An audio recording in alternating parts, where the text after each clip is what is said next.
মৰমৰ ছাত্ৰ-ছাত্ৰীসকল, আজি তোমালোকৰ বাবে লৈ আহিছোঁ 10মান শ্ৰেণীৰ আমাণ্ডা নামৰ এই কবিতাটি। আৰু কবিতাটিৰ কবি কোন? ৰবিন ক্লেইন। ৰবিন ক্লেইন এগৰাকী অষ্ট্ৰেলিয়ান অথৰ হয়। তেওঁ শিশু সাহিত্যৰ লিখক আৰু তেখেতৰ জন্ম হৈছিল নিউ সাউথ ৱেলছত 1936 চনত। অ'কে, এই কবিতাটোত আমাণ্ডা হৈছে এগৰাকী কিশোৰী, টিনেজাৰ। তোমালোকৰ বয়সৰ হয়, টিনেজাৰ, এগৰাকী কিশোৰী হয়।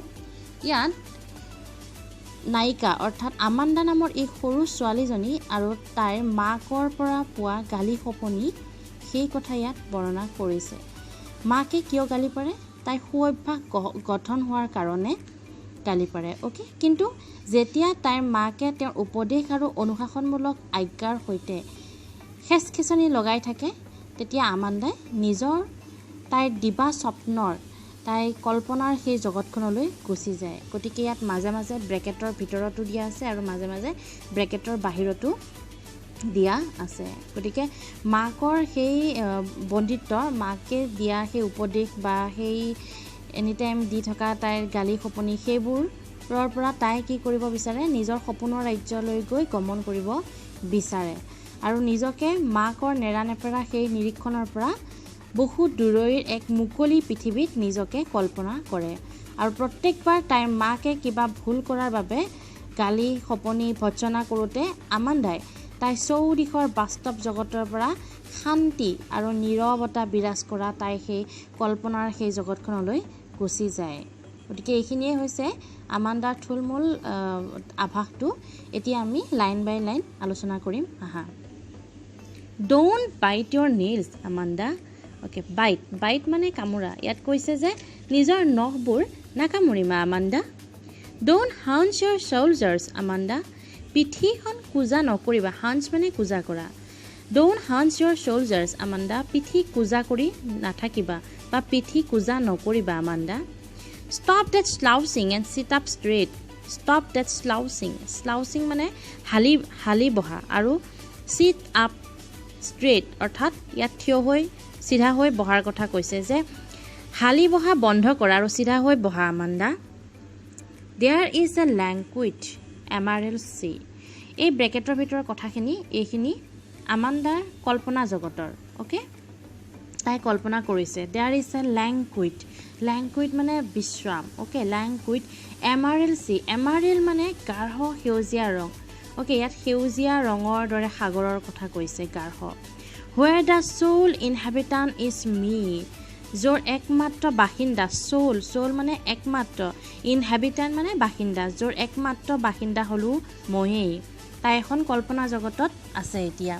এ মাৰমেড ড্ৰিফটিং ব্লিছফুল্লি। এ মাৰমেড মানে জলপৰী, আধা মৎস্য আধা ছোৱালী যে।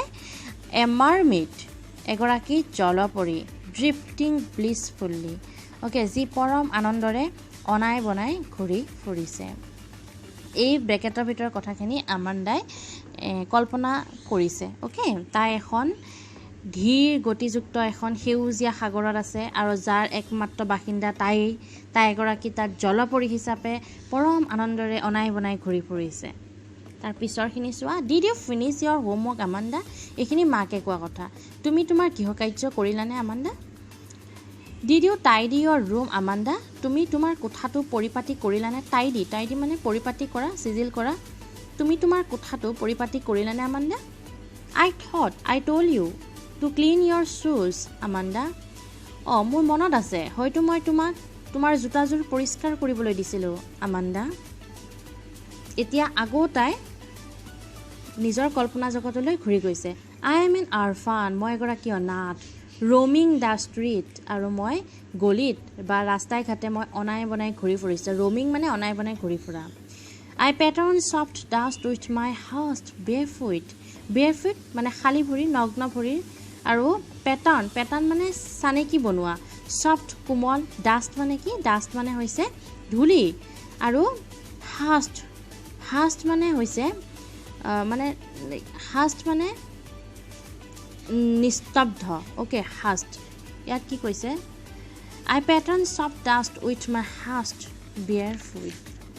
ওকে ইয়াত কোৱা হৈছে যে মই মোৰ সেই নিস্তব্ধ নগ্ন ভৰিখনেৰে মই কোমল ধূলিত চানেকি বনাওঁ পেটাৰ্ণ মানে কি চানেকি ওকে চানেকি বনাওঁ The silence is golden, the freedom is sweet. এই মৌনতাখিনি সাইলেন্স মানে মৌনতাখিনি শুনালি আৰু এই স্বাধীনতাখিনি the freedom is sweet আৰু এই স্বাধীনতাখিনি মিঠা কৈশোৰ কালত সাধাৰণতে ল'ৰা ছোৱালীসকলে মাক দেউতাকৰ পৰা স্বাধীন হ'ব বিচাৰে হয়নে তেওঁলোকে এখন কল্পনা জগতত ঘূৰি ফুৰিবলৈ বিচাৰে ওকে সো এই ব্ৰেকেটৰ ভিতৰত থকা কথাখিনি কোনে কল্পনা কৰিছে আমান্দাই যে তাই এগৰাকী অনাথ তাই ৰাস্তাই ঘাটে অনাই বনাই ঘূৰি ফুৰিছে আৰু তাই খালী ভৰিৰে তাই কি কৰিছে ধূলিত চানেকি বনাইছে ওকে কোমল ধূলিত তাই চানেকি বনাইছে ভৰিৰে আকে যে ওকে হেতু কথা কৈছে আৰু সেই যে স্বাধীনতাখিনি তাই সেইখিনি বৰ ভাল লগা মিঠা বুলি কৈছে আৰু সেই মৌনতাখিনি তাই খুব ভাল লগা গোল্ডেন বুলি কৈছে Don't eat that chocolate. Amanda এইখিনি আকৌ তাইক উপদেশ দিছে কোনে কৈছে মাকে Don't eat that chocolate. Amanda সেই চকলেটবোৰ নাখাবা Remember your আচিনে Amanda তোমাৰ মুখত ওলোৱা সেই দাগবোৰৰ কথা মনত আছেনে তোমাৰ Will you please look at me when I am speaking to you Amanda তুমি যেতিয়া মই তোমাক সৈতে কথা পাতি থাকো তুমি অনুগ্ৰহ কৰি মোৰ ফালে চাবানে অৰ্থাৎ মাকে যেতিয়া উপদেশ দি থাকে মাকৰ মুখৰ ফালে চাবলৈ দিছে এটা পিছৰ কথাখিনি আমান্দাই কল্পনা কৰিছে I am Rapunzel okay Rapunzel হৈছে এটা জাৰ্মান পৰীৰ সাধু ওকে এই পৰীগৰাকীৰ কি হয় দীঘল আৰু ধুনীয়া চুলি থাকে গতিকে ইয়াত ৰাপুনজেল শব্দটোৰে দীঘল আৰু ধুনীয়া চুলি থকা ছোৱালী এজনীক বুজাইছে আই এম ৰাপুনজেল মই Rapunzel I have not a care মোৰ কোনো উদ্বেগ নাই মই অলপো কেয়াৰ নকৰোঁ Life in a tower is tranquil and rare. Tower ইয়াত শিখৰৰ বহু উচ্চতাত থকা কৈছে আৰু tranquil মানে হৈছে শান্তিপূৰ্ণ আৰু rare যিটো পাবলৈ টান একদম মানে অত্যুত্তম সো ইয়াত কৈছে যে সেই শিখৰৰ জীৱনটো কি হয় অতি শান্তিপূৰ্ণ হয় এই শিখৰত থকা জীৱনটো অতি শান্তিপূৰ্ণ হয় আৰু পাবলৈ নাই rare অত্যুত্তম I'll certainly never let down my bright hair. আৰু নিশ্চিতভাৱে মই মোৰ সেই উজ্জ্বল চুলিখিনি my bright hair মোৰ উজ্জ্বল চুলিখিনি মই কেতিয়াও তললৈ ওলমাই নথওঁ never let down মানে তললৈ ওলমাই নথওঁ okay stop that chucking at once Amanda chucking মানে কি অভিমান কৰা ওকে সেই অভিমানবোৰ তৎক্ষণাত এৰি দিয়া Amanda you are always so moody Amanda তুমি সদায় মুডি অৰ্থাৎ বিখন্ন তুমি সদায় বিখন্ন হৈ থকা Amanda Anyone would think that I negate at you Amanda যিকোনো লোকে ভাবিব যে I negate at you যে মই তোমাক গালি খপনি দিছিলো Amanda ছাত্ৰ-ছাত্ৰীসকল আশা কৰোঁ তোমালোকে কবিতাটো বুজি পাইছা ভালৰে ভিডিঅ'টো চাবা আৰু শুনিবা আজিলৈ ইমানতে এৰিছোঁ থ্যাংক ইউ